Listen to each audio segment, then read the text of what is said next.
오늘 우리에게 주시는 하나님의 말씀 마태복음 22장 35절로 40절까지 말씀입니다.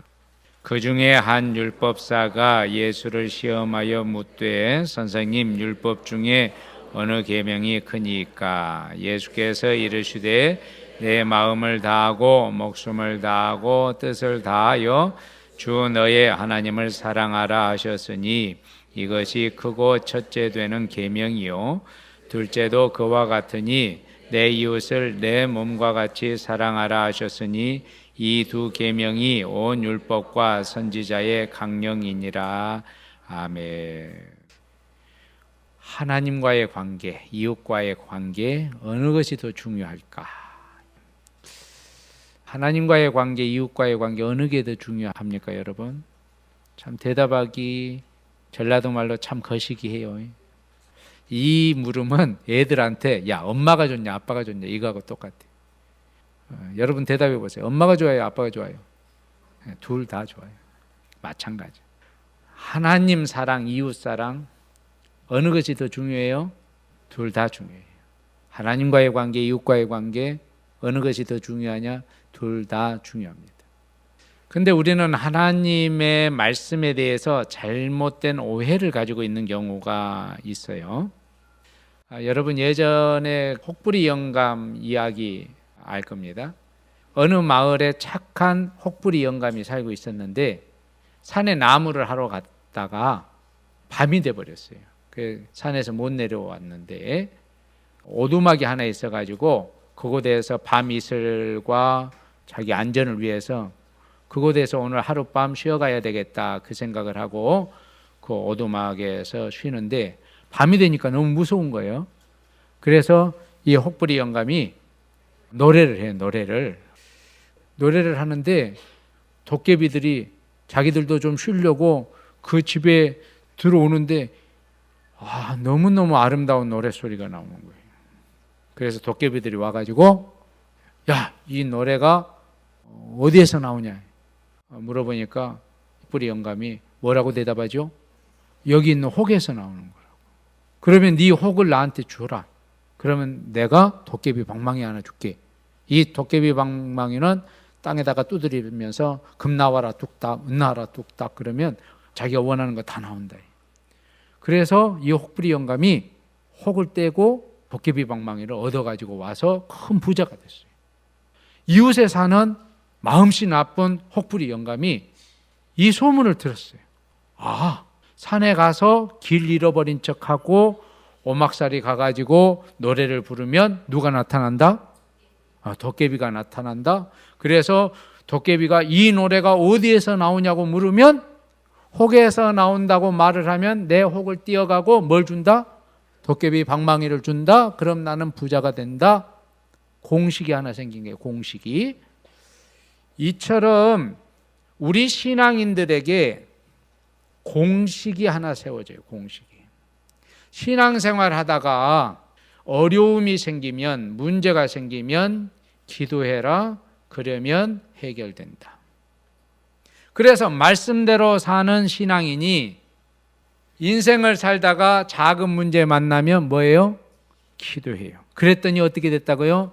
해결됐어요. 이걸 지켜본 다른 성도가 신앙생활 하다가 문제 만나면 기도해야 되는구나. 그러면 해결되는구나. 그런 공식이 하나 생겨서 그래서 그 사람에게도 인생을 살다 보니까 문제가 생겼어요. 뭐 하겠어요? 기도했어요. 그랬더니 응답이 돼요? 안 돼요? 안 돼요. 왜 안 될까? 저 사람은 됐는데 왜 나는 안 되지? 왜 안 됐죠? 잠언 1장 27절 28절에 보니까 너희의 두려움이 광풍같이 임하겠고 너희의 재앙이 폭풍같이 임하리니 그때에 뭐 하게 돼 있어요? 그때에 너희가 나를 부르리라. 그래도 내가 대답하지 아니하겠고 부지런히 나를 찾으리라. 그래도 나를 만나지 못하리니 왜 그럴까? 인생 살다가 두려움이 광풍같이 재앙이 폭풍같이 임할 때 당연히 우리가 주님을 부르고 주님을 찾지 않겠어요? 그런데 응답하지 아니하겠고 만나지 못할 것이다. 잠언 1장 27절 28절 말씀인데 그 앞에 부분 잠언 1장 24절 25절을 읽습니다. 시작.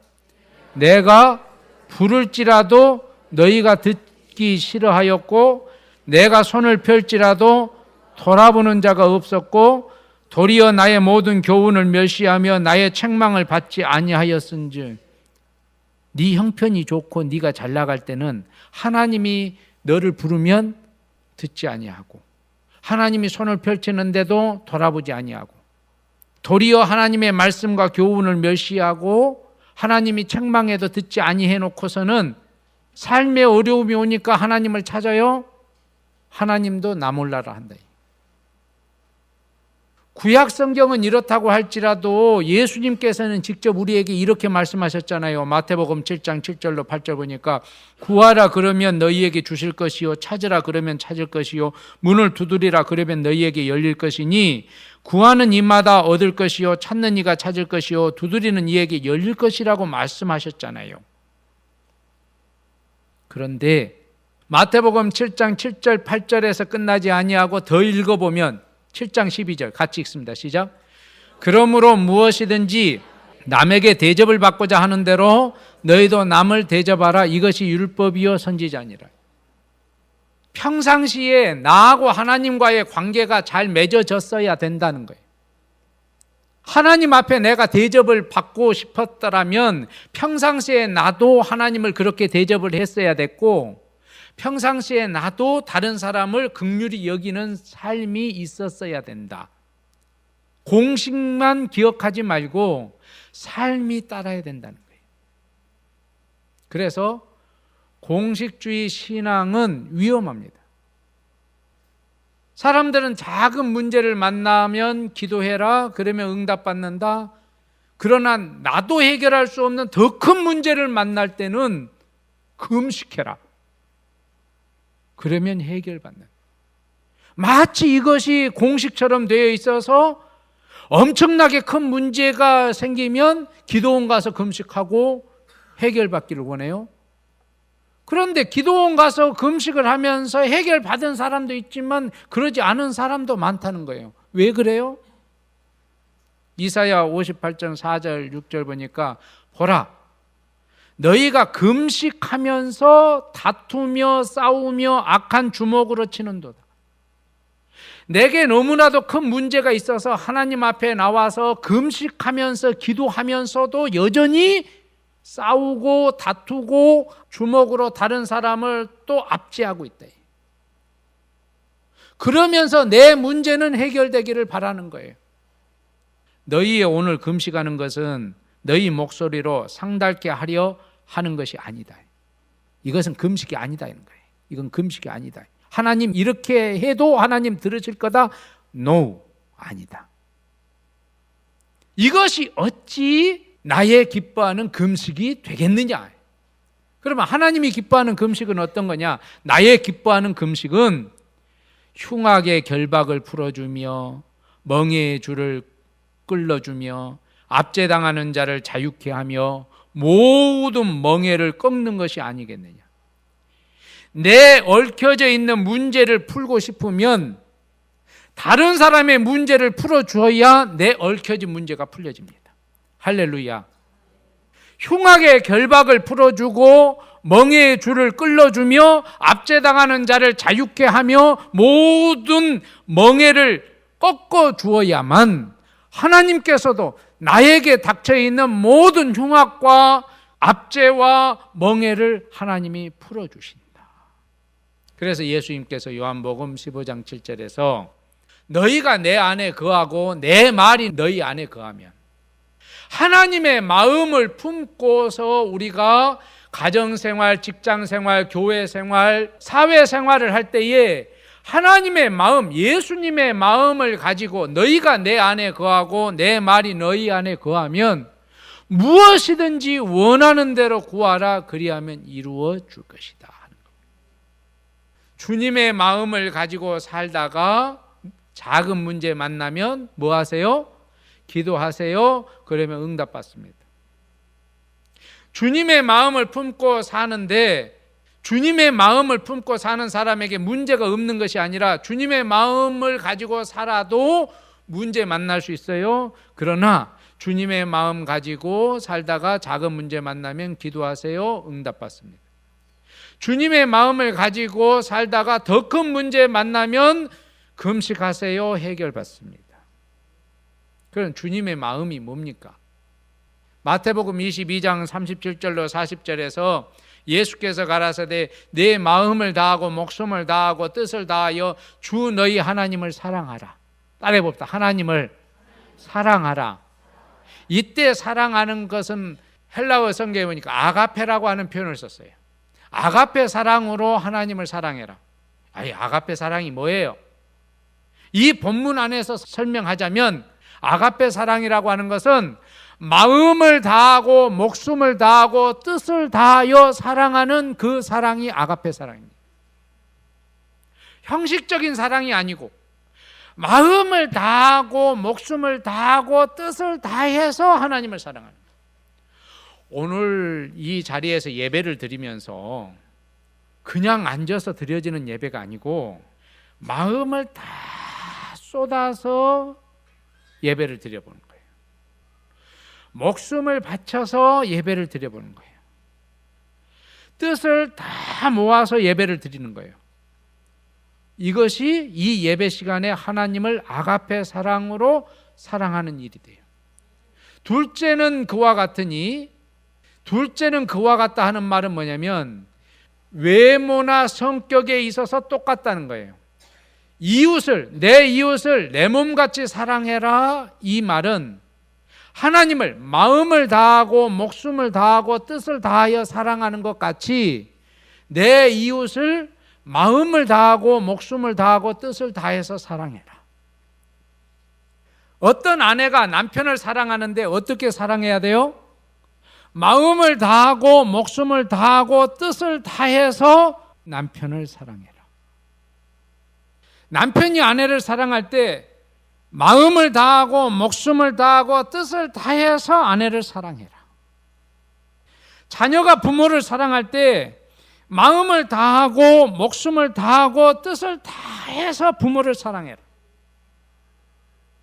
여러분, 교회에서나 가정에서 아니면 직장에서 어떤 한 사람을 대할 때 마음을 다하고 목숨을 다하고 뜻을 다해서 그 사람을 대하면 나중에 나 죽어서도 그 사람이 나를 기억합니다. 그런데 내가 인생을 살아가면서 어떤 사람을 대할 때 형식적으로 대한다든지 상업적으로 대한다든지 아니면 상대적으로 대한다든지 그렇게 대하면 어떤 사람도 나를 기억하지 않습니다. 내가 죽었고 난 다음에 내 아내가 나를 기억할 때, 내 자녀들이 나를 기억할 때, 정말 아빠는 우리를 양육할 때 마음을 다했고 목숨을 다했고 뜻을 다해서 우리를 양육했어. 얼마나 감동이 있는 삶을 살았겠습니까? 하나님을 사랑할 때도 마음과 목숨과 뜻을 다해서, 내가 내 아내를, 내가 내 남편을, 내가 내 교인들을 사랑할 때도 마음과 목숨과 뜻을 다해서, 그것이 아가페의 사랑이라는 거예요. 이렇게 아가페의 사랑으로 하나님을 사랑하고 내 이웃을 사랑하면 이 두 계명이 율법과 선지자의 강령이다. 성경의 가르침을 딱 두 가지로 요약하면 하나님 사랑, 이웃 사랑. 따라해 봅시다. 하나님 사랑, 이웃 사랑. 하나님 사랑, 이웃 사랑이다. 그런데 하나님을 사랑할 때도 마음을 다하고 목숨을 다하고 뜻을 다해서, 가족을 사랑할 때도 이웃을 사랑할 때도 교인들을 대할 때도 마음을 다하고 목숨을 다하고 뜻을 다해서 정성으로 사랑. 두 번째, 우리는 이웃을 아가페의 사랑으로 사랑해야 합니다. 하나님이 우리를 사랑할 때 어떤 사랑으로 우리를 사랑했냐면 로마서 5장 8절을 보니까 우리가 아직 죄인 되었을 때에 그리스도께서 우리를 위하여 죽으심으로 하나님께서 우리에게 대한 자기의 사랑을 확증하셨느니라. 하나님이 나를 얼만큼 사랑했는가는 십자가를 보면 거기에서 나타나요. 거기에 하나님의 사랑이 나타나요. 그 십자가 위에 예수님의 은혜가 있고 하나님의 사랑이 있습니다. 하나밖에 없는 아들을 이 땅에 보내서 내가 아직 죄인 되었을 때에 하나님께서는 나를 위하여 당신의 아들을 십자가에서 죽기까지, 독생자를 십자가에서 죽이시고 나를 살리셨습니다. 우리를 위해 죽으심으로 하나님께서 우리에 대한 자기의 사랑을 보여주시는 거예요. 이 사랑을 아가페 사랑이라고 합니다. 이 아가페 사랑을 구약 성경은 어떻게 표현하냐면 이사야 53장 5절에서 그가 찔림은 우리의 허물을 인하며 그가 상함은 우리의 죄악을 인함이라. 그가 징계를 받음으로 우리가 평화를 누리고 그가 채찍에 맞음으로 우리가 나음을 입었도다. 내가 하나님과의 관계 속에서 좋은 관계를 이루게 하기 위해서 내 죄 때문에 주님이 징계를 받고 주님이 채찍에 맞고 주님이 십자가에서 죽으셨대. 그 사랑을 오늘 본문 말씀으로 세 가지로 표현하면 마음을 다한 사랑이었고, 목숨을 다한 사랑이었고, 뜻을 다한 사랑이었어요.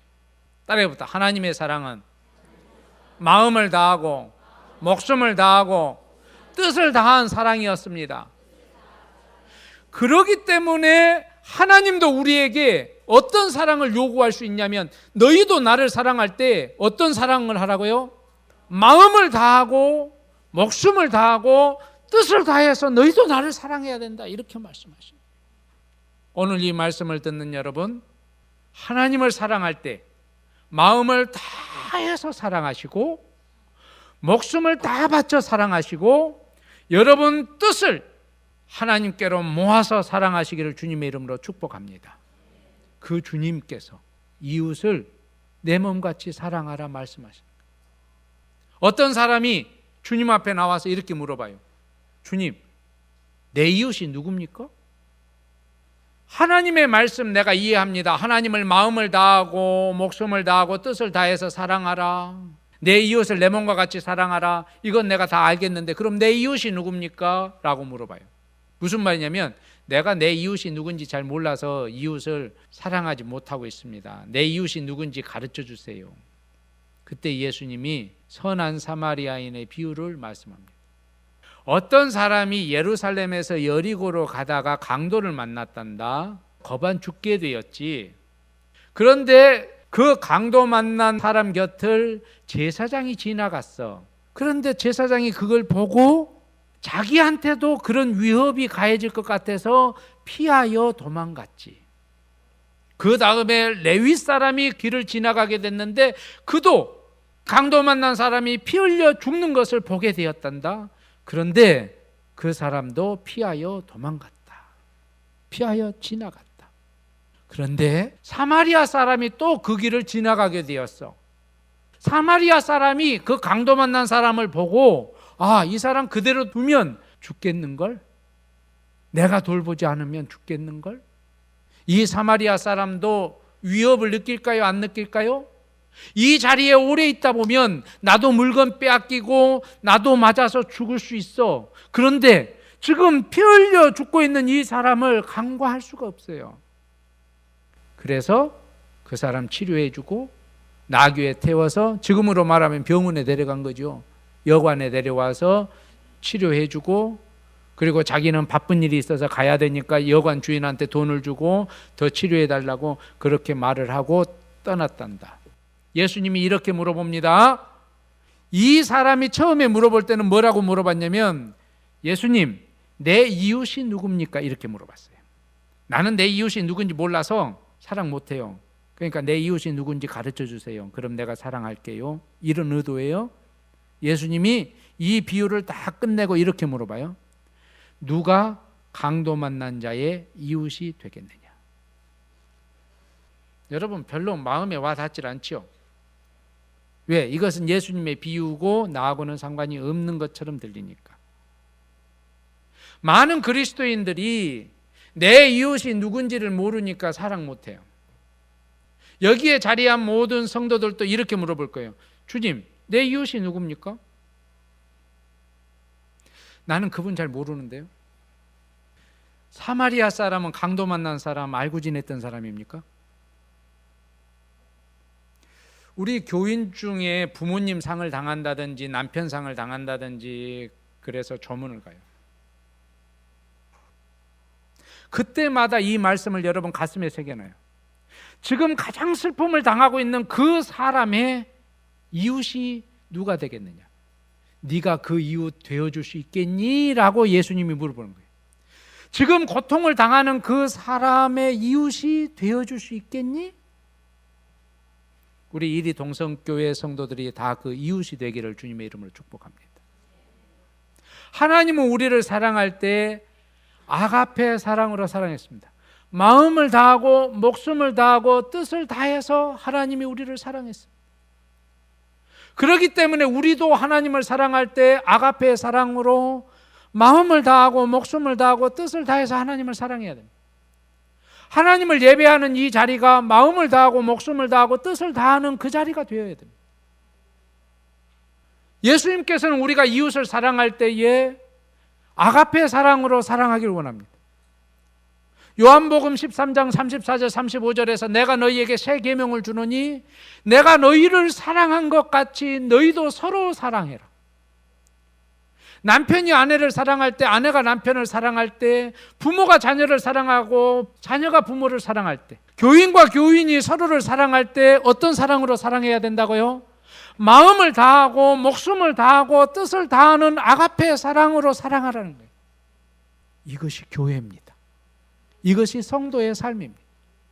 조건적이고 계약적이고 계산적인 그런 사랑이 아니고 마음을 다하고 목숨을 다하고 뜻을 다해서 오늘부터라도 그런 삶을 살고 우리에게 맡겨진 인생이 앞으로 10년이 될지 20년이 될지 30년이 될지 모르지만 오늘부터의 그러한 삶을 살고 우리가 이 세상을 떠날 때 많은 사람들이 저와 여러분을 기억할 겁니다.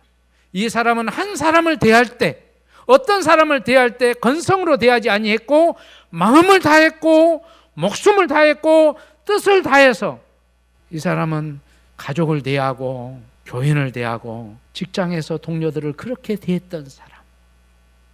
할렐루야. 마지막으로 기독교는 종교가 아니라 관계입니다. 따라해 봅시다. 기독교는 종교가 아니라 관계입니다. 제가 2004년도 4월 1일 이 교회에 부임해서 오늘 2016년도 오늘에 이르기까지 제 목회에 있어서 두 가지 축이 있습니다. 하나는 기독교는 종교가 아니라 관계다. 교회는 건물이 아니라 공동체다. 저는 교회 건물보다 공동체가 더 소중하다고 생각합니다. 그래서 이 두 가지 축을 가지고 지금까지 목회를 해온 거예요. 어떻게 하면 우리 이리 동성교회 공동체가 하나님 나라와 비슷한 공동체가 될 수 있을까? 물론 다른 교회도 그런 생각을 가지고 목사님들이 교회를 운영해 나갈 겁니다. 그러나 우리 교회는 우리 장로님들과 그런 꿈을 꾸면서 지금 교회를 운영해 오고 있어요. 기독교는 종교가 아니라 관계입니다. 종교는 밑에서부터 위로의 방향성을 가지고 있어요. 무슨 말이냐면 일반 종교는 어떻게 해서 만들어졌냐면 인간 희생을 통해서 만들어졌어요. 옛날 이야기를 보면 어느 한 마을에 큰 구렁이가 막 살아요. 또는 어느 마을에 지네가 막 엄청나게 큰 지네가 살아요. 그래서 이 지네나 구렁이나 뭐 이런 용이나 이런 것들이 요술을 부려가지고 자기 마음에 안 들면 흉년도 가져다 주고 가뭄도 가져다 주고 막 비도 안 내리고 막. 그래서 이 요술 부리는 이 큰 지네나 용이나 이런 것들의 마음을 달래기 위해서 그 마을 사람들이 1년에 한 번씩 요술을 부리는 이 지네한테 예물을 드려요. 뭐죠? 아가씨. 내가 볼 때는 이 이야기를 만들어낸 사람이 다 남자야, 이게. 옛날에는 남자들이 뭐 글을 배우고 뭐 이랬기 때문에 그런 이야기의 중심, 이 작가들이 다 이 남자였을 것 같아. 그러니까 남자의 마음에서 그런 어떤 그 이야기를 쓰는 거지. 남자들이 예쁜 처녀를 좋아하니까 구렁이도 지네도 예쁜 처녀를 좋아할 거라는 생각을 해요. 여러분 심청 좀 보세요. 늘 바닷길을 통해서 무역을 해 나가는 사람들이 태풍을 만나기도 하고 막 그런단 말이에요. 그래서 이 바닷길이 늘 평안하기를 위해서 누구를 사요? 심청이를 사요. 심청이. 예쁜 처녀 심청이를 공양미 300석을 가지고 심청이를 사서 임당수 깊은 물에다가 던져서 제물로 바쳐요. 일반 종교의 출발은 인간 희생이에요. 인간 희생. 사람을 희생 제물로 삼아서 그래서 저 절대자, 요술을 부리는 저 절대자의 마음을 움직여 가지고 그래서 용이 됐든지 아니면 용왕이 됐든지 큰 지네가 됐든지 나한테 재앙이 안 오도록 이것이 고등 종교로 발달을 합니다. 어느 순간에 내가 70년, 80년 사는 이 인생에서 끝없는 이 허무감을 느껴요. 인생이라고 하는 것이 영원히 사는 길이 없을까? 그래서 득도를 하기 위해서, 해탈을 하기 위해서 결혼해서 자녀까지 다 낳아놓고서 출가를 해요. 다 버려두고. 뭘 하기 위해서? 나 혼자 해탈해서 구원받기 위해서. 이게 고등 종교 특징이에요. 그런데 기독교 보세요. 기독교는 인간 희생에서부터 출발하지 않아요. 원래 하나님의 형상대로 창조된 아담과 하와가 에덴 동산을 잃어버리고 그리고 하나님과의 관계가 끊어지니까 하나님이 노력을 해요. 하나님이 인간들을 어떻게 구원할까? 그래서 누구를 보내요?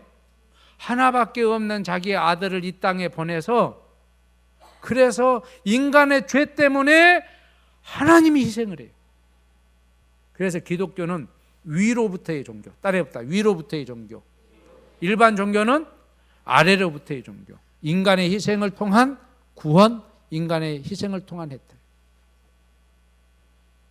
왜 하나님이 자신의 독생자 예수 그리스도를 희생해서 예수 그리스도께서 십자가에서 죽게 만들었죠? 뭘 하기 위해서? 사람과 하나님 사이의 관계를 회복하게 하기 위해서. 그래서 기독교는 종교가 아니라 관계라는 거예요. 관계. 마가복음 7장 10절로 13절을 보니까 모세는 이렇게 가르쳤습니다. 모세는 네 부모를 공경하라 하고 또 아버지나 어머니를 모욕하는 자는 죽임을 당하리라 하였거늘. 이런 가르침을 받아서 살아오던 바리새인들은 이 말씀을 어떻게 해석해 버렸냐면 너희는 이르되 사람이 아버지에게나 어머니에게나 말하기를 내가 드려 유익하게 할 것이 고르반 곧 하나님께 드림이 되었다고 하기만 하면 그만이라. 부모님 앞에 드려야 할 것을 하나님 앞에 드렸으니까 부모님한테는 안 해도 된다? 잘 된 거예요? 안 된 거예요? 잘못된 거라는 잘못된 거. 자기 아버지나 어머니에게 다시 아무것도 하여 드리기를 허락하지 아니하여 너희가 전한 전통으로 하나님의 말씀을 폐하며 또 이 같은 일을 많이 행하는 이라. 이것은 잘못된 신앙이에요. 따라해 봅시다. 잘못된 신앙이다. 그래서 하나님 사랑, 이웃 사랑. 건강한 신앙은 하나님 사랑과 이웃 사랑의 두 날개가 다 펴져야 건강한 신앙이에요. 그런데 하나님을 사랑하노라 하고 자기 가정을 돌보지 아니하고 이웃을 사랑하지 않으면 이 신앙은 어떤 신앙이라고요? 잘못된 신앙이다. 반대로 이야기해 볼까요? 하나님 사랑, 이웃 사랑 중에서 이웃을 사랑해. 내 가족을 사랑하고 부모님한테 효도를 다하고 직장에서도 동료들한테 잘하고. 그런데 하나님을 사랑하지 않아요. 하나님을 예배하지 않아요. 이건 뭐예요? 아예 이건 신앙이 아니에요. 신앙이 아니에요. 건강한 신앙은 따라해봅시다. 하나님 사랑, 이웃 사랑, 균형을 맞추는 것이 건강한 신앙이에요. 착각하는 것 중에 하나는 뭐냐면 나는 부모님한테 아무렇게나 하고 내 남편한테 내 아내한테 아무렇게나 하고 새벽 기도 잘하고 수요 예배 잘 나오고 11조 잘하고 뭐 철야기도 잘하고 그러면 나 혼자 구원받고 영생을 얻을 거다. 잘못된 신앙이에요. 목사의 양심을 걸고 제가 선포합니다. 잘못됐습니다. 시편 133편 1절로 3절 보세요. 형제가 연합하여 동거함이 어찌 그리 선하고 아름다운고. 이 세상에서 같이 살아가는 사람들이 함께 조화를 이루면서 살아가는 것, 하나님께서는 거기서 여호와께서 복을 명하셨으니 곧 영생이니라. 그래서 이 세상은, 우리가 이 세상을 살아가는데 이 세상은 영생을 연습하는 곳이요. 따라해봅시다. 우리는 세상적인 삶에서 천국을 연습합니다. 어떻게 연습해요? 가정에서 서로 사랑하는, 남편이 아내를 마음을 다하고 목숨을 다하고 뜻을 다해서 사랑하고, 아내가 남편을, 부모가 자녀를, 자녀가 부모를, 교회 안에서도 성도들 간에 마음을 다하고 목숨을 다하고 뜻을 다해서 서로 사랑하는 것, 이런 것을 통해서 우리는 이 세상에서 천국을 연습합니다. 천국은 뭐냐? 천국은 화목한 삶 속에 있어요. 돈이 많은 것이 천국이 아니라 화목한 삶 속에 이미 천국이 깃들어져 있는 겁니다. 여러분, 하나님을 사랑할 때, 이웃을 사랑할 때 어떻게 사랑하라고요? 마음을 다하고 목숨을 다하고 뜻을 다해서.